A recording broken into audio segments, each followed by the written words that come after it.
اگر یہ اس فنڈ میں 1000 کا نوٹ اگر یہ ڈال دیتا تو اس کے خزانے میں کیا کمی آتی؟ اس نے تو اربوں خربوں روپے چوری کیے ہیں، تو اربوں خربوں کی چوری کرنے کے باوجود اس کا لالچ اور کمینگی دیکھیے کہ اس نے 1000 روپے کا جو نوٹ تھا وہ بھی نہیں چھوڑا، اور وہ جھوٹ بولا، قوم کے ساتھ دھوکہ کیا، یہ دکھایا کہ عمران خان نے سب سے پہلے اس فنڈ میں یہ پیسے ڈالے، حالانکہ اس نے پیسے نہیں ڈالے، دوبارہ اپنی جیب میں ڈالے۔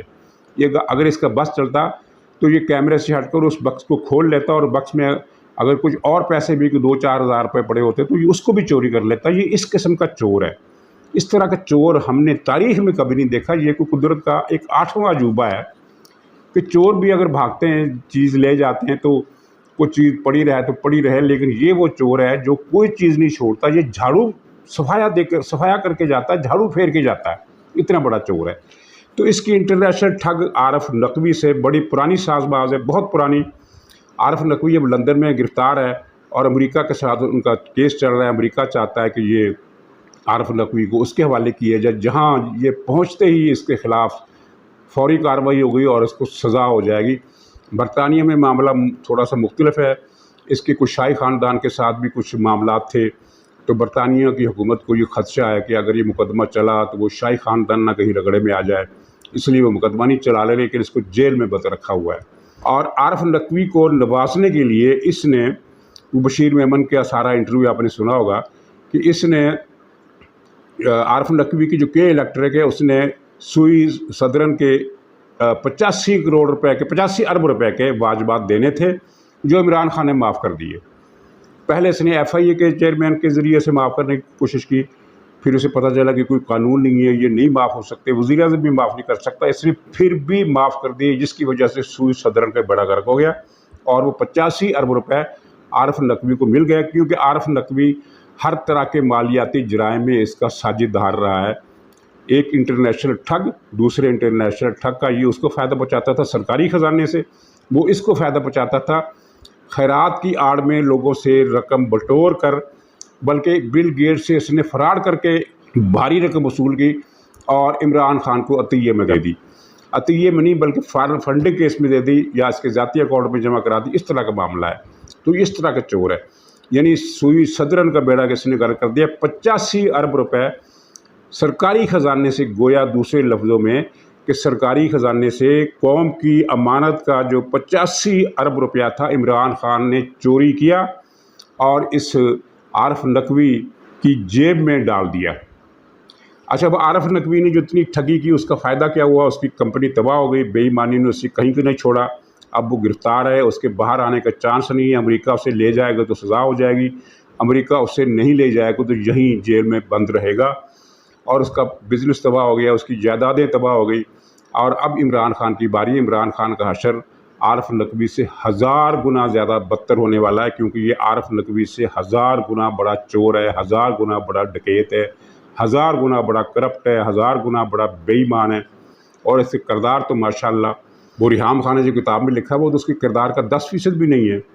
یہ جب وزیر اعظم تھا ابھی 2 سال پہلے، تو وزیر اعظم ہاؤس کے 4تھے فلور پر جو راجہ اندر کی مجلس سجا کرتی تھی اور اس میں جو افسرائیں ناچا کرتی تھی، اور جس طرح بوتلوں کے منہ کھلتے تھے، جس طرح سگریٹوں کے بھرے ہوئے سگریٹوں کے مرغولے فضا کو بدبودار کرتے تھے، اس کی کہانیاں جو ہیں وہ کبھی نہ کبھی تو سامنے آئیں گی۔